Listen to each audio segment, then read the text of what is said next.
more information, he's got a website, specialmind.com, and Neil is www.authenticyoga.org. So we are going to have a wonderful concert tonight.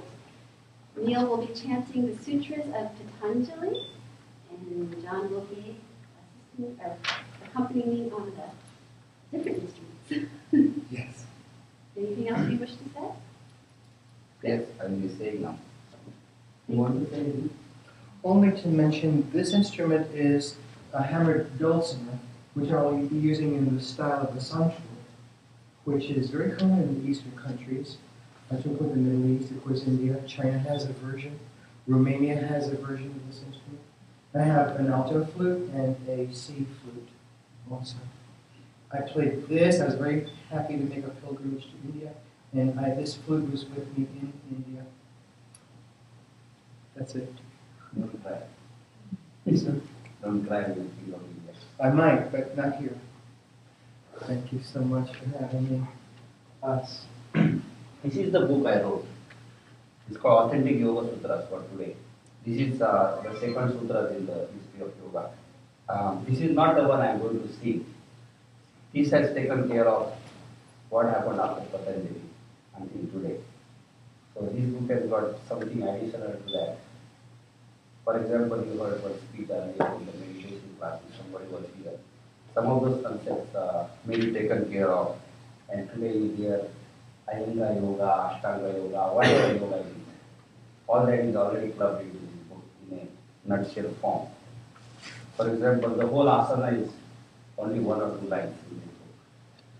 So that I will be writing it, probably commentary on this book. It will definitely give me PhD. So that is my next step. Now this is my Yoga Sutras of Patanjali book, which some of you have attended this course here. This is what I will be chanting. But the real purpose of this session is something called chanting for yoga students.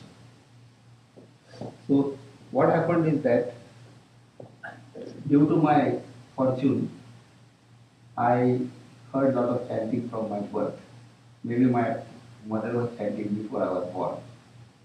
So I did not really do much practice. I automatically got what I had. So there is not much credit to me. But I got a lot of Sanskrit teachers later. And my wife also is Indian classical musician. So she gave me some tips. So due to all these Sanskrit, whatever it is, weirdness, this chanting is a very important part of my religion, philosophy, whatever you want to call it. Now, when I did the yoga teaching for last 40 years, I found that the chanting subject is not taught anywhere. Not in India and also in any other country. People are doing chanting, but it is not taught as a subject. So I created this subject, and so far I have not found any student, just to tell you. Barely I found one student, and that student lives in Norway. I have not seen him yet. I'm going to meet him now. He has invited me to Norway. But what happens is that you have to understand this, that why chanting is so important. In this book, the 15th chapter makes this statement that out of all the yoga practice, whatever that practice you are doing now, the most profound practice is chanting because of various reasons. So this can be an 8-hour session. I'm only going to give a small summary of what I want to say, and then later on immediately I will go into chanting. And in that summary, I will make certain statements. Those statements you can verify from my chanting, not all of them. See, what happens is that when you are chanting, it's not working. When you are chanting, basically you are definitely using sound. And the human being has 5 senses through which all the information goes into a human being. That means that whatever you know today has definitely gone through sight, seeing, hearing, tasting, touching or smelling. There is something which you do not know where it came from. But if you just believe in me, that also came from these 5 only. Sometimes it has not come through the five of this life. It has come from five of the last life. So for example, last life I smelled something and that is gone into my psyche and has formed a karma which is now coming in this life. Therefore I like smell of rose. I do not know why I like smell of rose. So you have to assume this theory, because in the philosophy you have to assume only. You cannot have a physical proof. Suppose I tell you that God exists. You cannot prove it by any kind of means. You have to believe it first, and then if you do it and if you feel that it exists, it exists. Otherwise, it doesn't exist. So, in the philosophically, whatever is your sixth sense, that means you do not know where it came from. There is one new method which is not perfected, but there is one new method. It is called regression. That means you can go up to the past life or even before that. So in that you come to know what was previously sensed through these five senses. So anyway, your whole mind is made up of what you sense through these five senses. So out of these five senses, the most profound sense for a human being is hearing. And the next profound sense is seeing. Therefore, you will find that whenever you deal with the outside world or even the inside world, but the inside world, when we say inside world, you have to understand that in the yoga, the inside world is also outside. Means when Patanjali says yoga chitta vritti nirodh, somebody will, at least one person knows this, that there is something called chittam and there is something called external world and there is a soul here or a spirit or atman or whatever you want to call it. In Buddhism it is called personality. This is here, and then you are getting the perception of the external world. External world also includes your memory. For example, I know my mother died in 2001. She is now sitting in my memory. So when I need that mother, this chittam goes to that from memory and brings it. So whatever is currently in the chittam, that chittam is supposed to be blank in the samadhi state. And everything else is external world, including the mind part. Now this one comes in and then the soul is supposed to witness that. The soul is not self-realizing now because constantly it is witnessing what is being brought.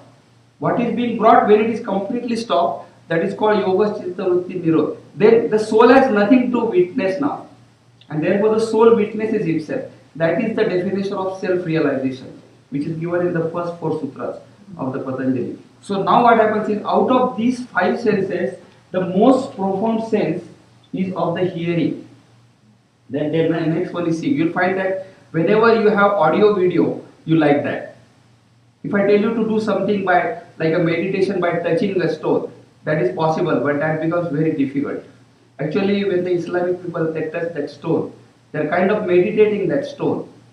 On that stone, they are kissing that whatever the stone is in Makkah or whatever.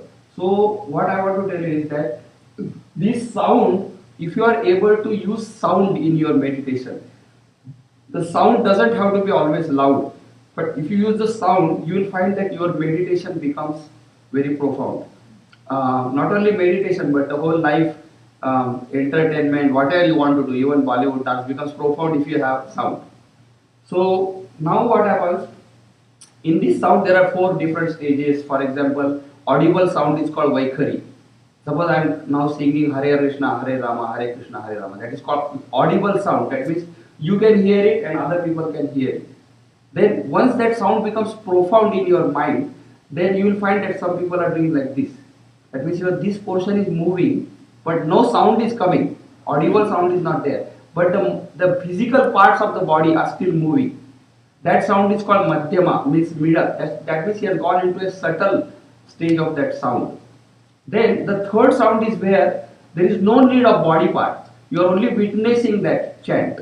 That means it's kind of you are seeing that chant. That seeing chant is called Pashyanti. And then the last stage of the chanting is called Para. Para means supreme. That means you are going to the source of where the sound comes from.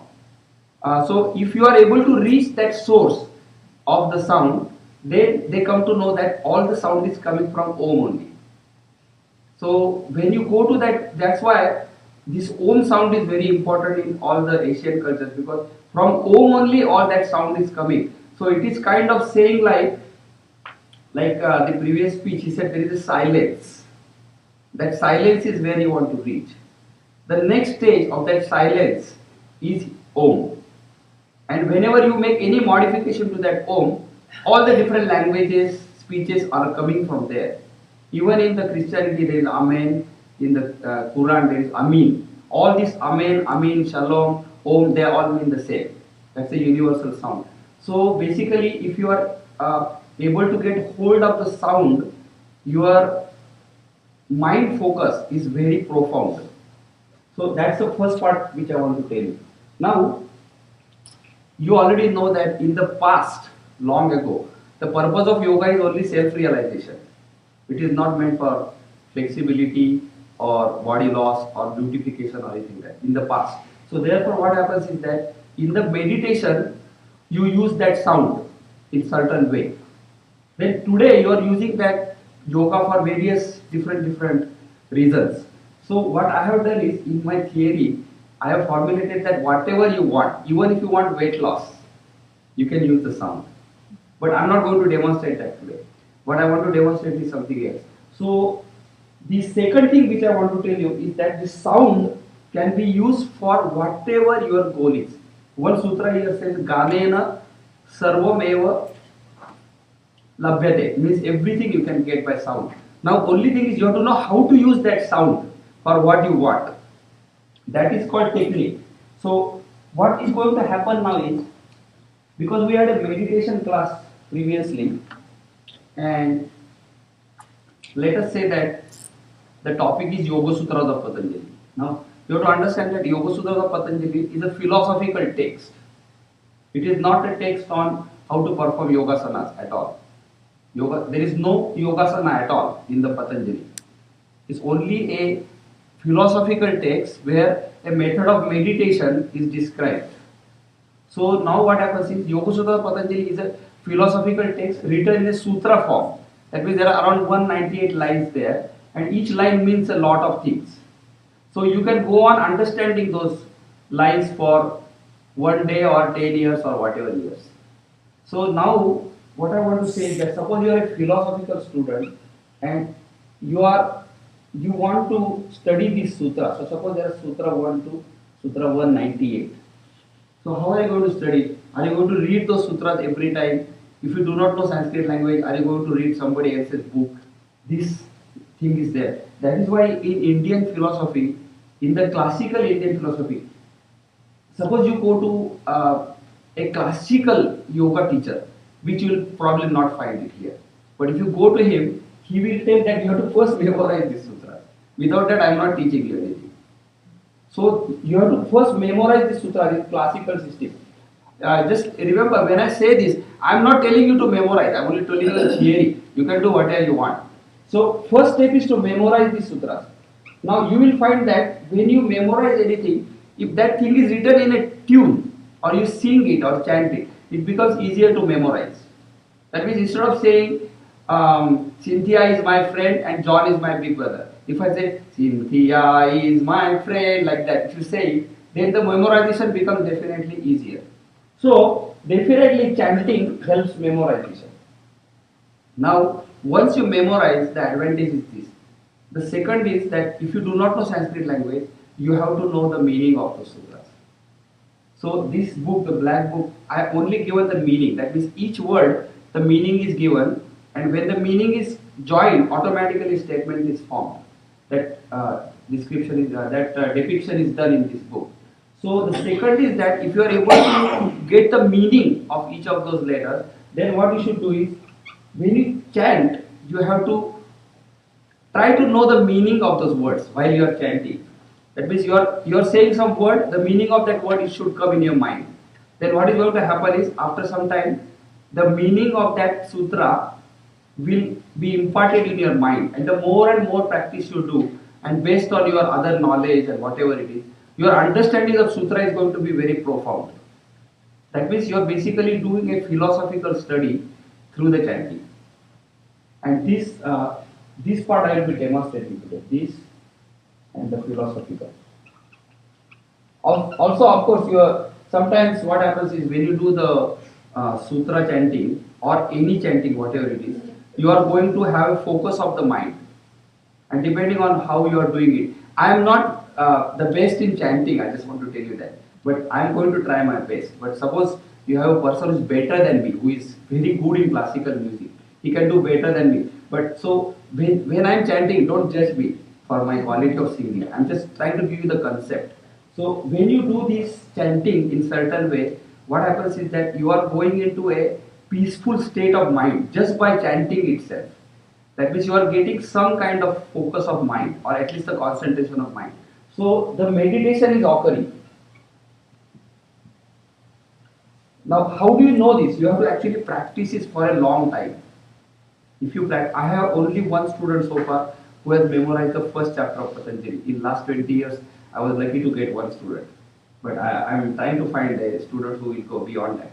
But what I want to tell you is that definitely memorization, feeling peaceful, meditative, and you might even get entertained in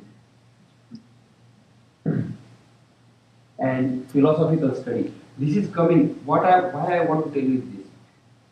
I found that many people, especially in the Western world, they are struggling with the Yoga Sutras of Patanjali. Even advanced teachers are struggling. Because what happens is these sutras are written in a very cryptic form. Now, when they read the book, they feel that they understood it. But after that, they again find they are at a loss. So, what I am trying to tell them is they should memorize these sutras somehow. Then, they should chant them and contemplate them when they are going in train or a plane or wherever they are going. This I have already done, so I am sure about this part. So, these four you will notice today. And then there are many other things. For example, certain types of chanting can give you pranayam, complete pranayam can be done just by chanting only. That means you have to know what kind of things you have to chant to get the pranayam benefit. There can be another benefit where you can weight loss, where you are doing heavy exercise. That means your chanting will be very difficult. But if you do it that way, you will have a weight loss benefit. Or somebody who wants stress relief, they can do another kind of chanting where stress relief will come. That whole thing I'm not covering it. This is not a chanting class.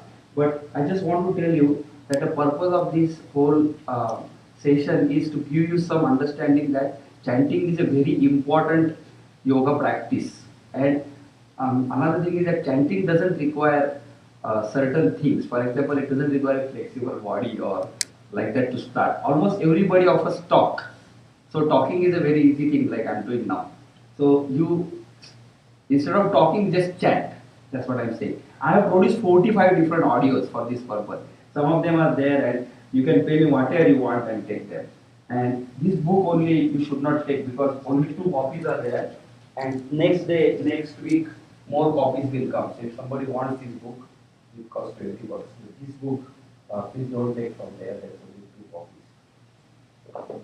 Now my speech part is done. Any questions? Anybody has any questions? No questions. So what we'll do now is, can you play that? Yes. Shruti box. Yeah. See, this thing is called drone in English language, and this is the basis of Indian classical music. That means that anybody who sings or plays any instrument, they are supposed to match that key. Now, I am only 50% or less than that. But my wife, she told me to use this. Before that, my singing was grammatically correct.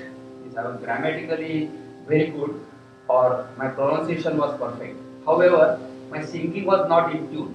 It was horrible. So when she told me to use this, from that moment, there is some improvement has taken place in my singing. So that's why nowadays when I sing, I play that and I try to match it. You will find that John's matching is far better than mine because he is a musician. So that is what is going to happen now. So just to tell you, and then he is going to play. He is accomplished musician, so he's going to be better than me. So what I suggest you now is, I'm not giving chanting class, but when you listen to the chant, the listening is only done by the ears. Therefore, you should close your eyes if possible. In fact, there should be no light in the room in the chanting time. Do you want me to turn it on? your music will be affected, no? Without light. I don't need light. Thank you. Okay, good. So thank you so much. Okay, very good. So now I'm going to start chanting. If anybody's phones are on, please put them off. Yeah, I may think a little bit of light would be helpful. Thank you. This is not a braille Sanskrit. So what I will do is, after every chapter or after 2 chapters, I will see what is the watch says, because I have no control of time. So depending on the time, I might sing only 3 or all 4 of them. Now the first chapter of Patanjali is called Samadhi Path, and it deals with description of a superconscious state of mind called Samadhi, which is exactly same as when all the thoughts are completely zero. That is the state is reached, and it is describing that state in the first chapter. It's called Samadhi Path. After this is over, I will quickly tell you what second chapter is.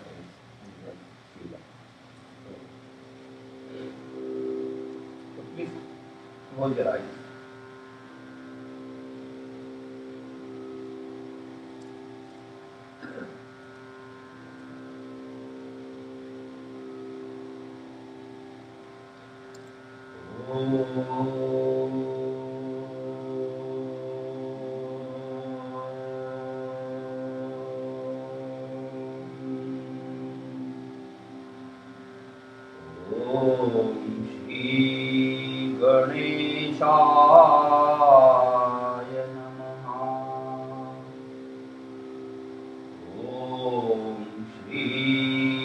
Patanjali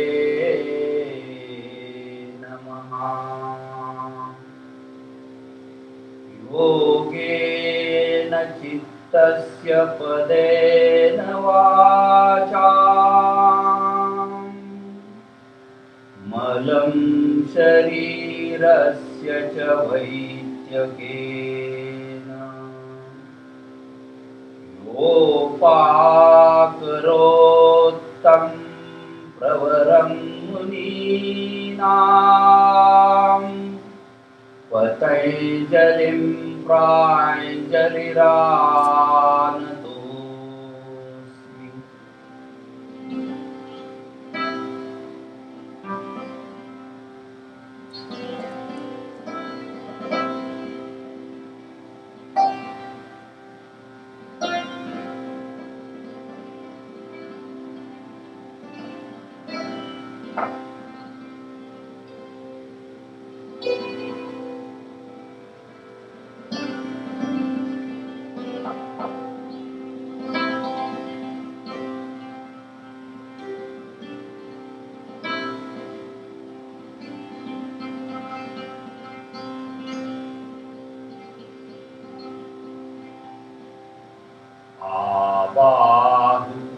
Avadurshakaram Shankhachakrasiddharinam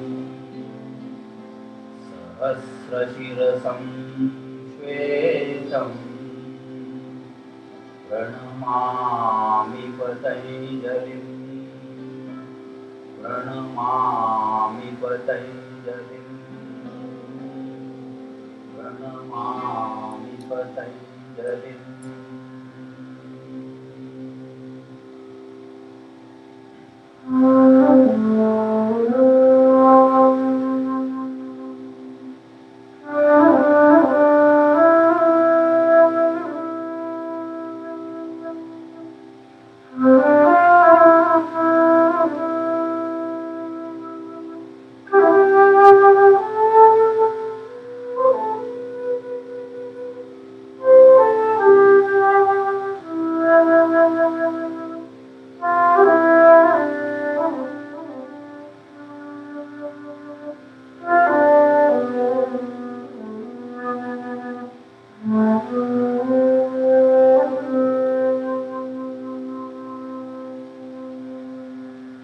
Om Shri Ganeshaya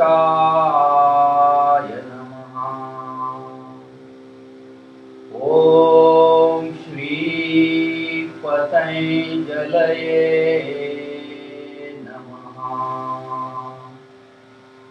अथ श्रीपातञ्जलयोगदर्शनम्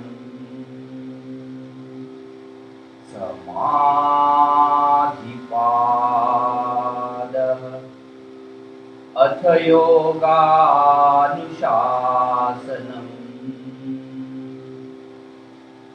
योगश्चित्तवृत्तिनिरोधः तदा द्रष्टुस्वरूपेव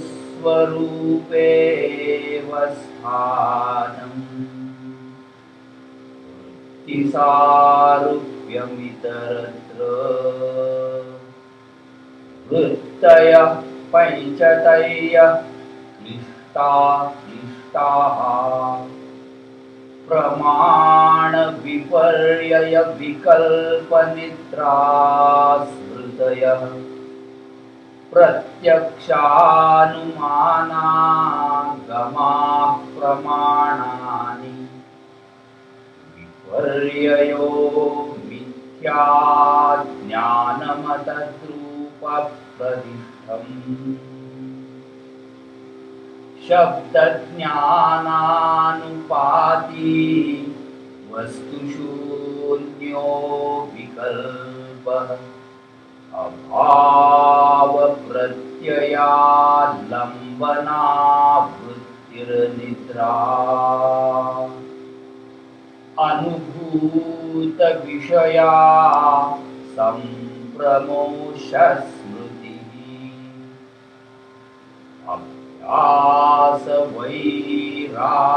अभ्यासवैराग्याभ्यां तन्निरोधः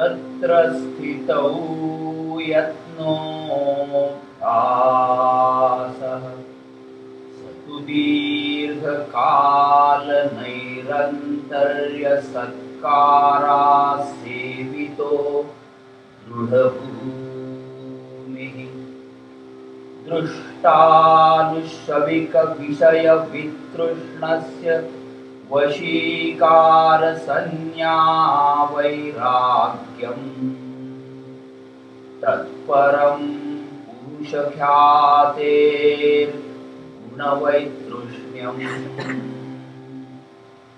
वितर्कविचारानन्दास्मितारूपानुगमात् सम्प्रज्ञात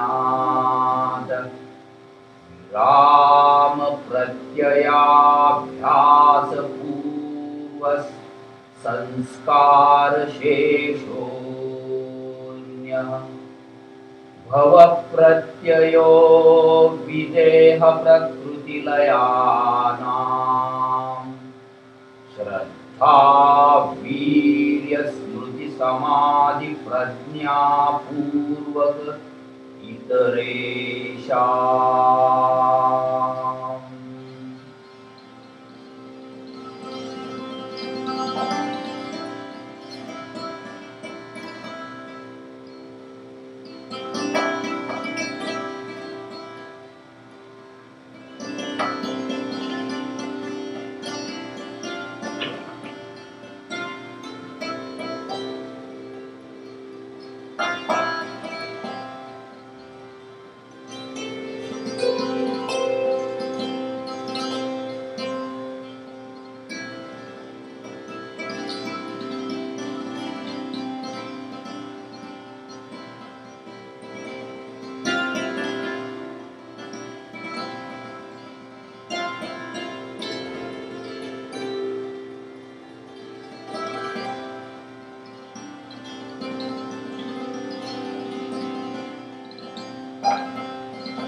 तीव्रसंवेगानामासन्नः मृदुमध्याधिमात्रत्वात् ततोऽपि विशेषः ईश्वरप्रणिधानाद्वा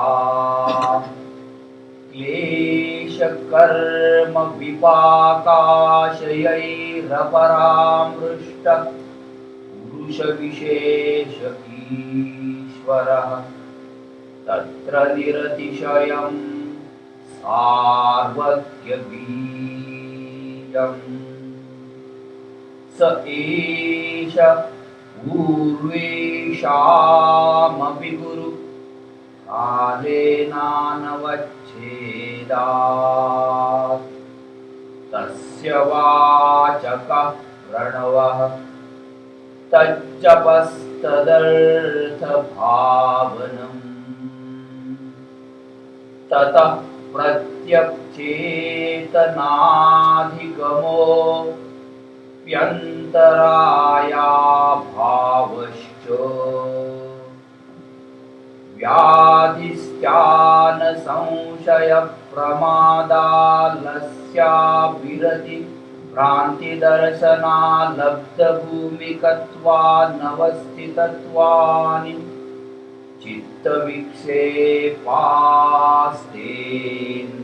चित्तविक्षेपास्तेन्दरायाः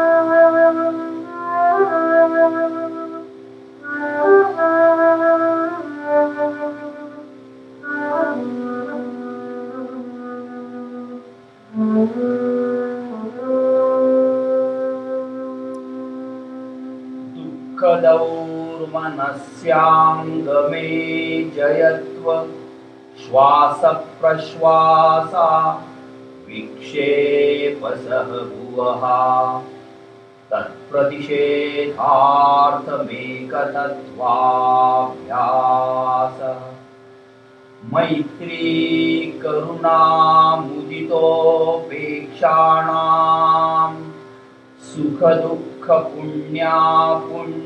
सुखदुःखपुण्यापुण्यविषयाणां भावनातश्चित्तप्रसादनम् प्रच्छरदनविधारणाभ्यां वा प्राणस्य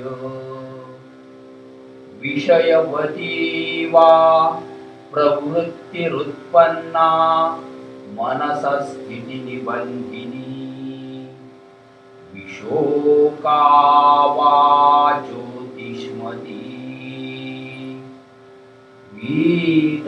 वीतरागविषयं वा चित्तम् स्वप्ननिद्रा ज्ञानालम्बनं वा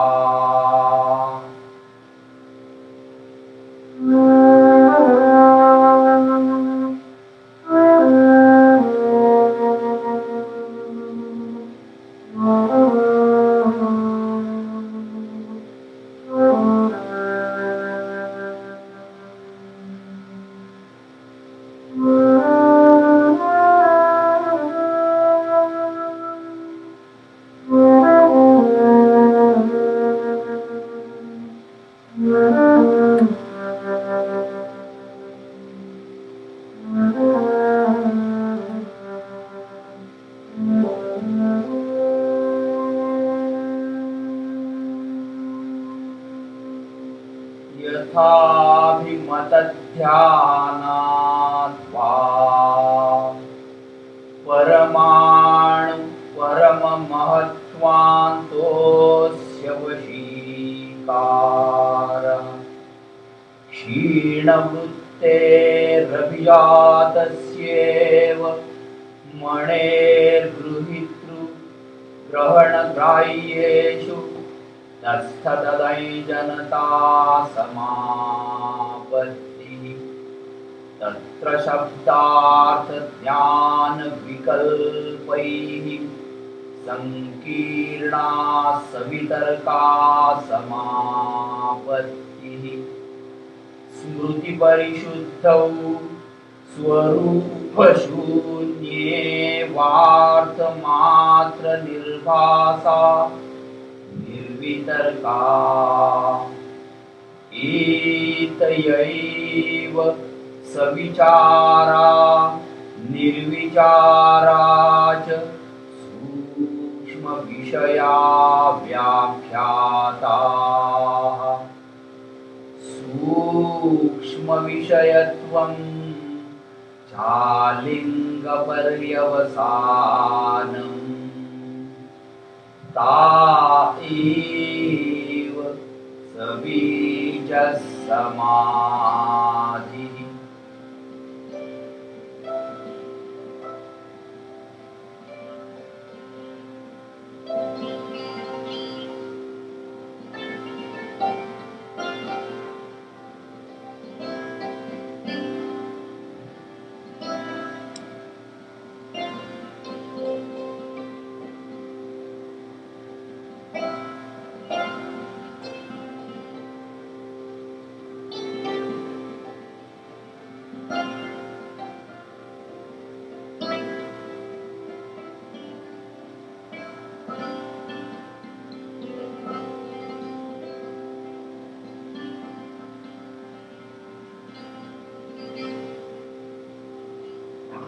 निर्विचार वैशारद्येऽध्यात्मप्रसाद ऋतं भरा तत्र प्रज्ञा श्रुतानुमान प्रज्ञाभ्यामन्य विषया विशेषार्थत्वात् तच्च संस्कारोऽन्य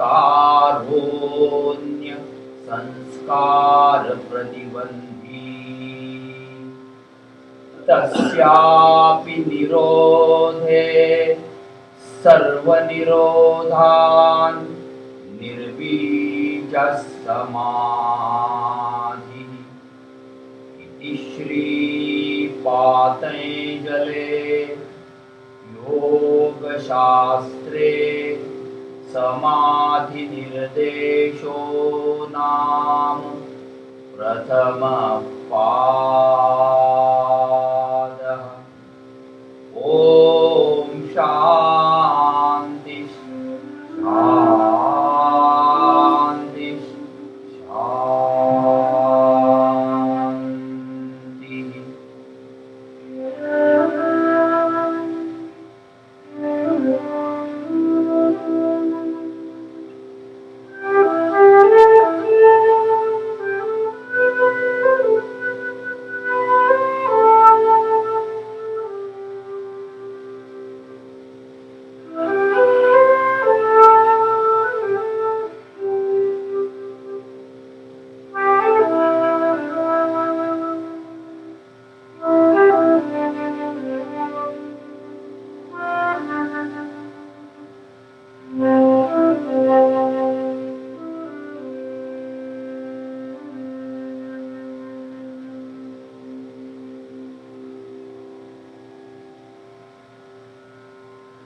So this way, this is the first chapter of Patanjali, and you can see that some of those things are true. And if you are able to settle the meaning of the sutras while chanting, your knowledge of the sutras will become better. Now, I can understand that somebody who doesn't know Sanskrit, it will be difficult to memorize the entire thing. So my suggestion is you first memorize 5 sutras and their meaning, and then go on chanting first 5 sutras. After you are satisfied, add another 5. Like this, you will be able to chant all 4 chapters. But at least one chapter you try to do it. You will get the benefit. Now, we will go to the second chapter. The second chapter is called Sadhana Part. Sadhana means it is telling about the practice, what you have to do in the yoga practice. The main difference between Patanjali, Yoga Sutras and all the other systems of philosophy is other systems of philosophy in the Indian, I am not talking about Buddhism and other one. In talking about Indian philosophy, they are only telling the logic. of what should happen. For example, if you are able to separate your mind from the rest of the world, you will get self-realization. That's the logic. But in Yoga Sutras, he is telling you what exactly you should do. That is the main difference between Patanjali Yoga and other systems of philosophy. So in the second chapter, he is called practice, and he is telling you what practice you have to do.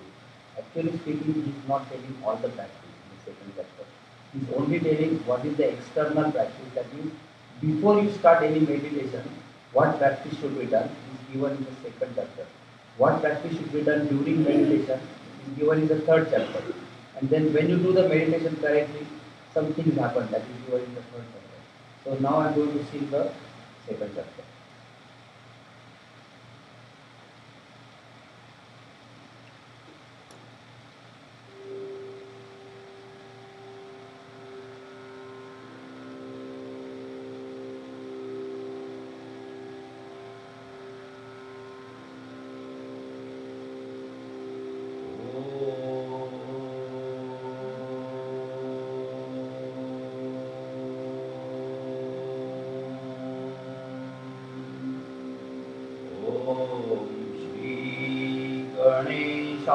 गणेशाय नमः।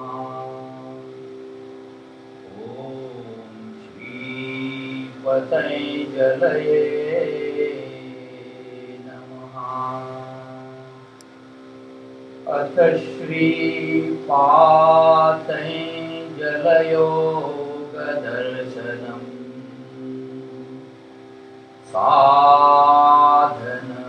साधनपादः तपस्वाध्यायेश्वरप्रणिधानानि क्रियायोगः समाधिभावनाथ क्लेशतनुकरणाथश्च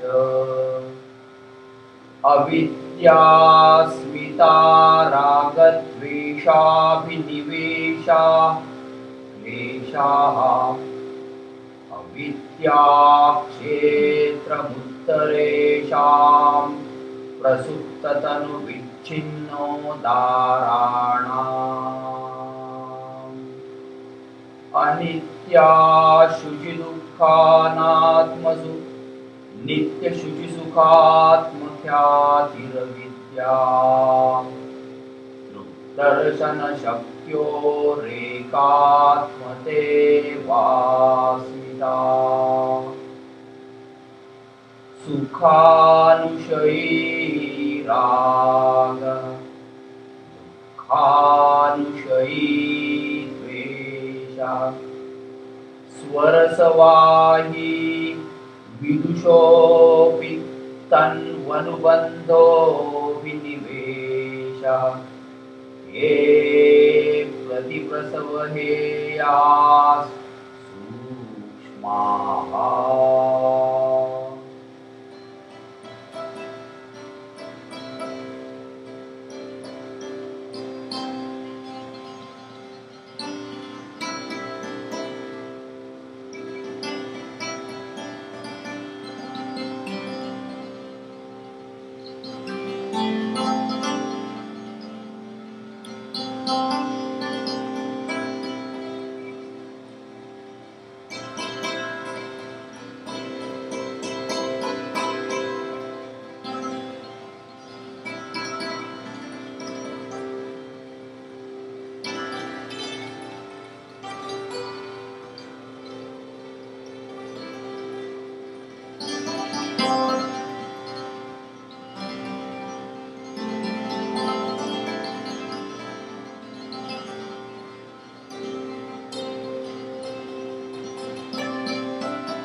हेयास्तद्वृत्तयः क्लेशमूलः कर्माशयो दृष्टादृष्टजन्मवेदनीयः सति मूले तद्विपाको जात्यायुर्भोगाः तेल्लाद परितापफला पुण्या पुण्य हेतुत्वा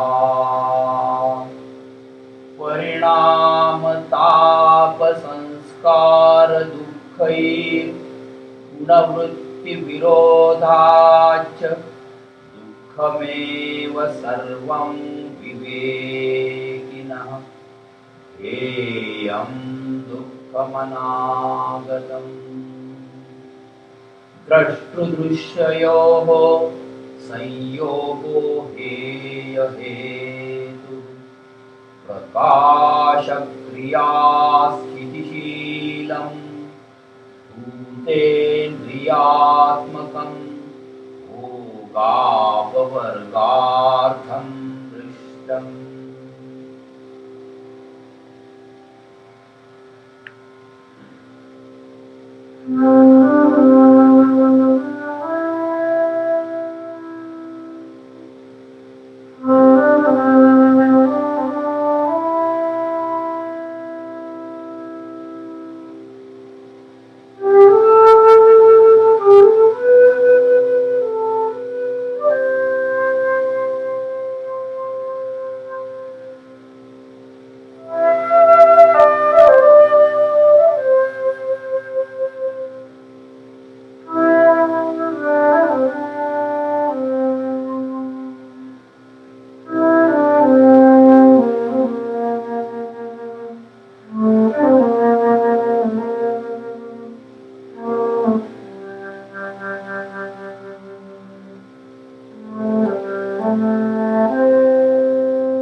विशेष लिंगमात्रा लिंगानि गुणपर्वाणि द्रष्टादृशिमात्र शुद्धोऽपि प्रत्ययानुपश्यः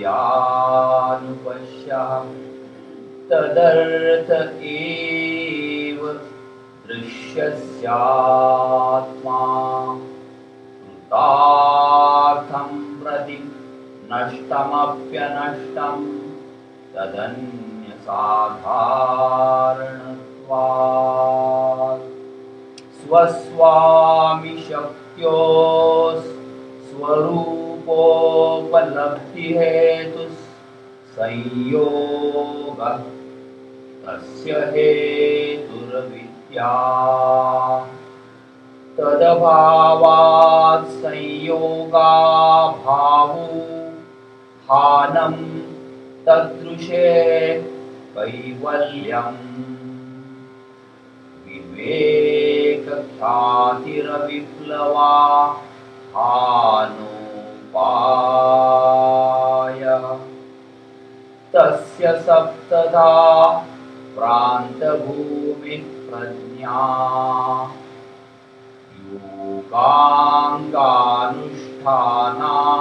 योगाङ्गानुष्ठानादशुद्धिक्षये ज्ञानदीप्तिराविवेकख्यातेः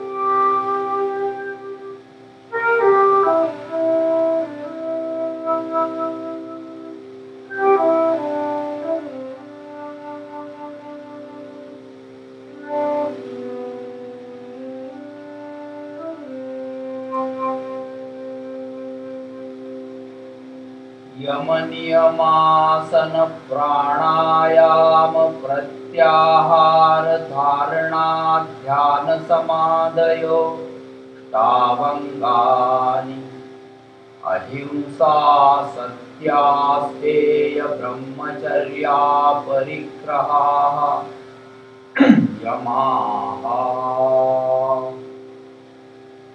जाति देश काल समया नवच्छिन्ना सार्वभौमा महाव्रतम् शौचसन्तोषतपस्वाध्यायेश्वरप्रणिधानानि नियमाः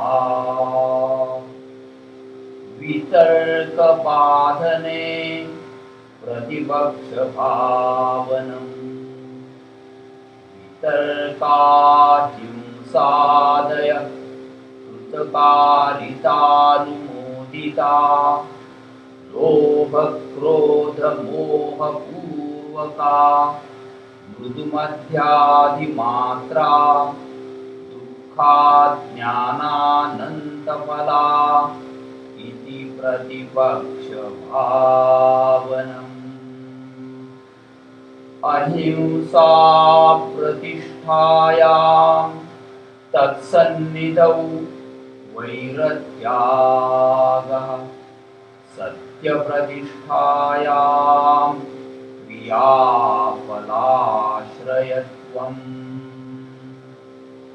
अस्तेयप्रतिष्ठायां सर्वरत्नोपस्थानम् ब्रह्मचर्यप्रतिष्ठायां वीर्यलाभः अपरिग्रहस्थैर्ये जन्मकथन्ता सम्बोधः शौचात् स्वाङ्गजुगुप्सा परैरसंसर्गः कायेन्द्रियशुद्धिरशुद्धिक्षया तपसः स्वाध्यायादिष्टदेवता संप्रयोगः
समाधिसिद्धिरीश्वरप्रणिधानात् स्थिरसुखमासनम्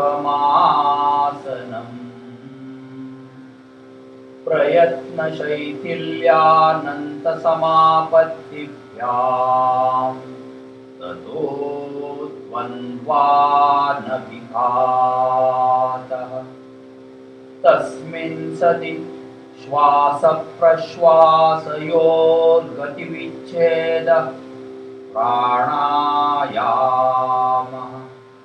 स तु बाह्याभ्यन्तरस्तम्भवृत्तिर्देशकालसङ्ख्याभिः परिदृष्टो दीर्घसूक्ष्मः बाह्याभ्यन्तरविषयाक्षेपी चतुर्थः ततः क्षीयते प्रकाशावरणम् धारणासु च योग्यता मनसः स्वविषया संप्रयोगे चित्तस्वरूपानुकार इवेन्द्रियाणां प्रत्याहारः ततः परमा वश्यतेन्द्रियाणाम्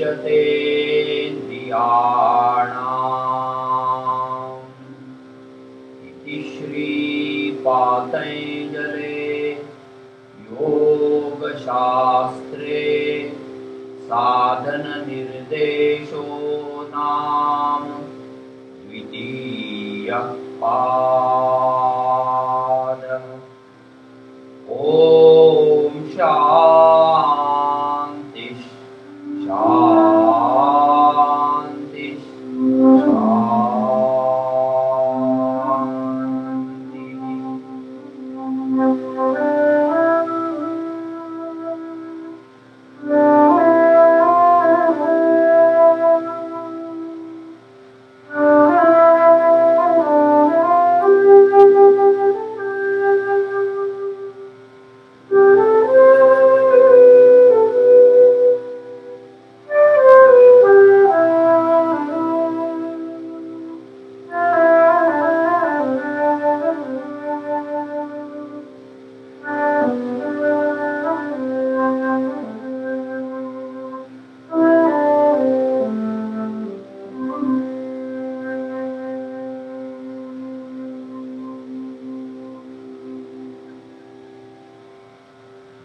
Okay, so that is the second chapter.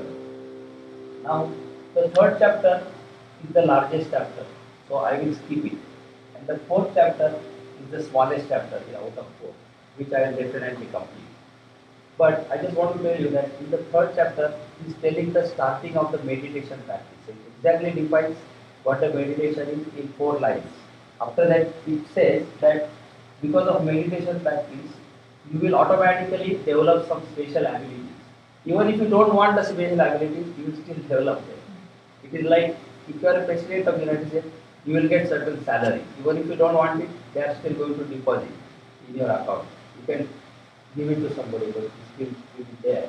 So whenever these special abilities called siddhis come, then you are supposed to use them for self-realization and not supposed to use them for getting name and fame. That is the hardest part, and that's why it says, Te samadha upasarga vitthale siddhaya. I'm not going to tell it to you. But what I want to tell you is that in my class, one lady asked me that, have you ever witnessed any siddhis? So I don't want to go into that subject, but I just want to tell you, in chanting what happened once. There was one lady who came to me and she had lost the speech. She was able to speak from the childhood, and then at the age of around 50, she completely lost the speech. And she was my landlady, in fact, in India. She said that, is there something I can do in the yoga? So what I did was, I wanted to try chanting on her. And I said, do you believe in God, this and that? I asked her some question. She said nothing, and she is not going to do any religious practice of chanting like this. So what I did was, in her childhood, she had sung one stotram. There is one Ramaraksha stotram there. And that last 2 lines of that Ramaraksha stotram are like this. Rama Rameti Rameti Rame Rame Mano Rame Sahasranama Tattulyam Rama Nama Varanam. These are the last 2 lines. So she had sung that poem in her childhood. And she said, yes, I remember these 2 lines. So what I did was, I recorded this on the CD and looped it. And then I told her that in your kitchen you go on playing this CD all the time, and you just hear that chanting. That's all you have to do.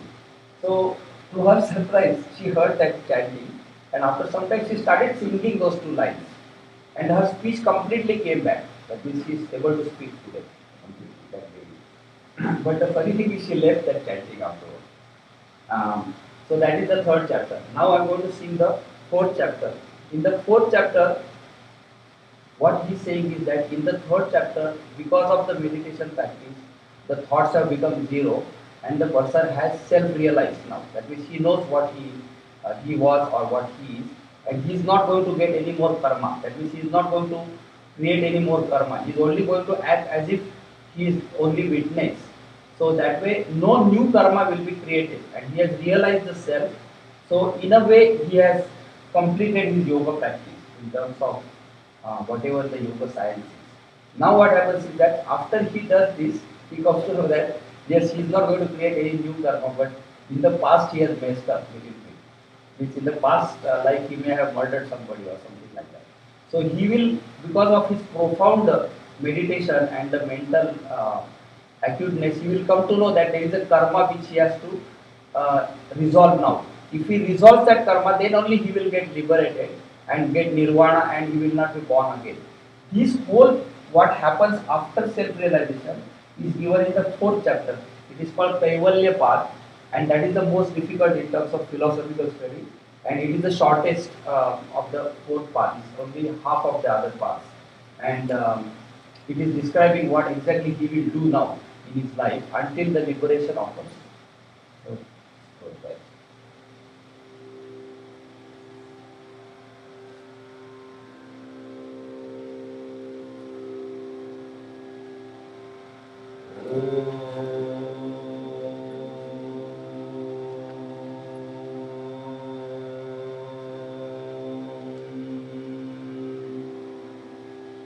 Om Shri Ganeshaya Namaha. Om Shri Patanjalaye Namaha. अथ श्रीपातञ्जलयोगदर्शनम् कैवल्यपादः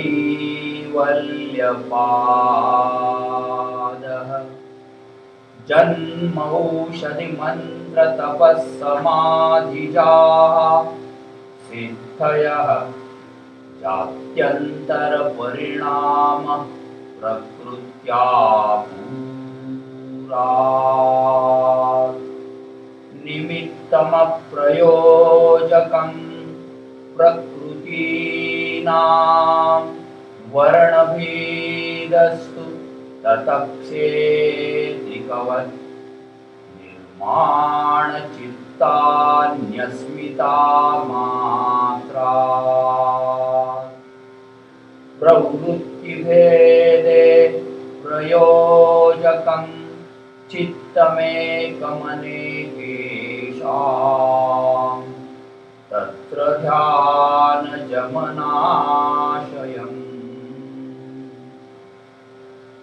कर्मा शुक्ला कृष्णं योगिनस्त्रिविधमितरेषाम्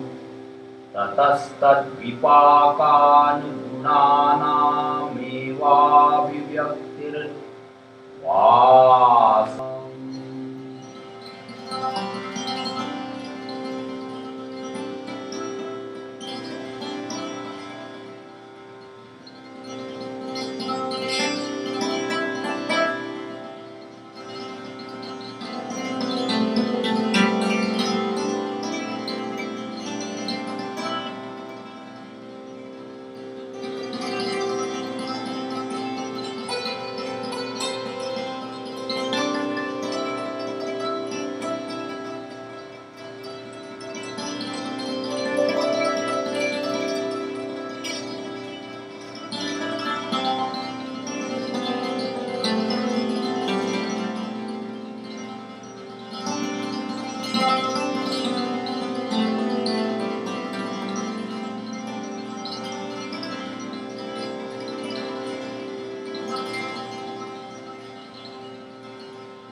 जातिदेशकालव्यवहितानामप्यानन्तर्यं स्मृतिसंस्कारयो रेकरूपत्वात् तासामनादित्वं चाशिषो नित्यत्वात् हेतुफलाश्रयालम्बनैः सङ्गृहीतत्वादीशामभावे तदभावः अतीतानागतं स्वरूपतोऽस्त्यध्वभेदात् धर्माणाम् ये व्यक्तसूक्ष्मा गुणात्मानः परिणामैकत्वात् वस्तुतत्त्वम् वस्तुसाम्ये चित्तभेदात् तयोर्विभक्ताः पन्थाः न चैकचित्ततन्त्रं वस्तु तदप्रमाणकं तदा किं स्यात् तदुपरागापेक्षित्वाच्चित्तस्य वस्तु ज्ञाताज्ञातम् सदा ज्ञाताश्चित्तवृत्तयस्तत्प्रभोः पुरुषस्यापरिणामित्वात्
न तत्स्वाभासं दृश्यत्वात् एकसमये चोभयानवधारणम्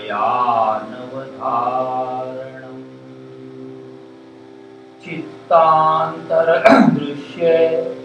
बुद्धिबुद्धेरतिप्रसङ्गः स्मृतिसङ्करश्च चितेरप्रतिसङ्क्रमायास्तदाकारापत्तौ स्वबुद्धिसंवेदनम् द्रष्टृदृश्योपरक्तं चित्तं सर्वार्थं तदसङ्ख्येयवासनाभिश्चित्रमपि परार्थं संहत्यकारित्वात् विशेषदर्शिन आत्मभावभावना विनिवृत्तिः तदा विवेकनिम्नं कैवल्यप्राग्भारं चित्तम् तच्छिद्रेषु प्रत्ययान्तराणि संस्कारेभ्यः आनमेषां क्लेशवदुक्तम्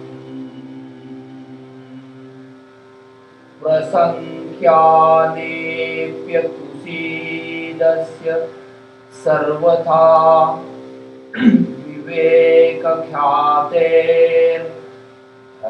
विवेकख्यातेर्धर्ममेघः समाधिः ततः क्लेशकर्मनिवृत्तिः तदा सर्वावर्णमलापेतस्य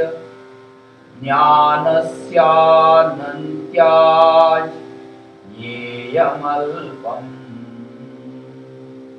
ततः कृतार्थानां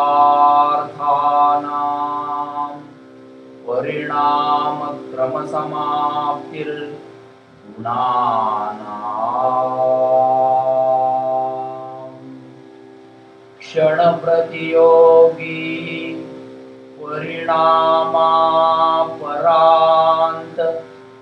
निर्ग्राह्यः क्रमः पुरुषार्थशून्यानां गुणानां प्रतिप्रसव कैवल्यं स्वरूपप्रतिष्ठा वा चितिशक्तिरिति इति श्रीपातञ्जले योगशास्त्रे कैवल्यनिरूपणं नाम चतुर्थः पादः समाप्तं योगदर्शनम् ॐ शान्ति शान्ति शान्ति ॐ शान्ति शान्ति शान्ति ॐ शान्ति शान्ति शान्ति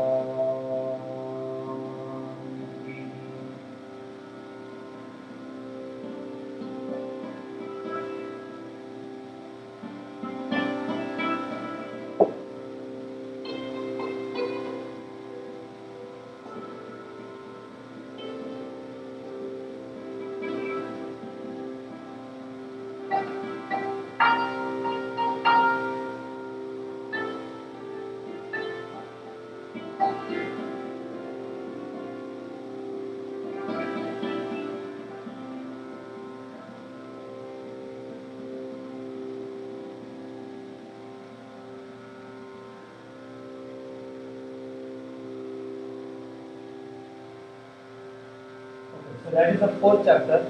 So you will come to know that the minimum advantage you will get is at least you can sit at one place. That means in meditation practice of any kind, you are supposed to sit quiet in one place. So by doing chanting and you are enjoying it yourself, the minimum you will get is sitting at one place. Some students are working there. But in the studies, I have done aerospace engineering. But I just want to tell you that in studies also, you can use this concept for studying better. That is, you want to get more marks or basically that's what GRE is that you want to get more marks. You can use this concept for example, in my 8th grade, I had completely memorized my English text from beginning to end. So when I write the answer, it was like copy of it. So they thought that I copied my answer.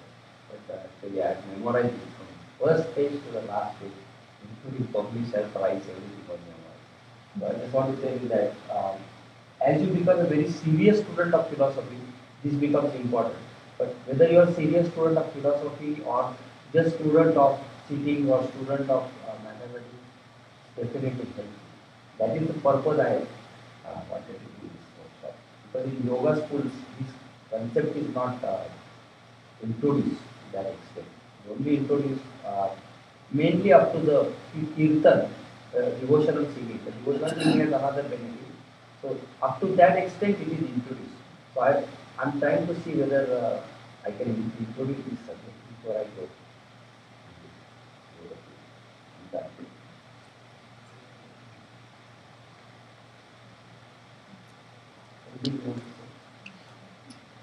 It was an honor to hear my friend Neil, because I always learned so much from him. He's probably forgotten more than I will ever know myself in the philosophy. But I've enjoyed being with my friend and with all of you. So as far as those audios are concerned, please don't take this book. And there is a 18 DVD package. That is definitely I want to sell for that price. And all the rest of the audios, you can pay whatever reasonable. If you want to pay information in the box. So thank you very much for listening to me for so long. Thank you.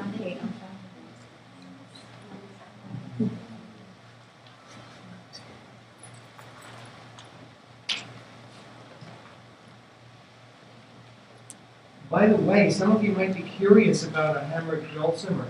If you want to come over and play it a little bit, you may. Just don't touch the strings. But I'd be happy to give you a little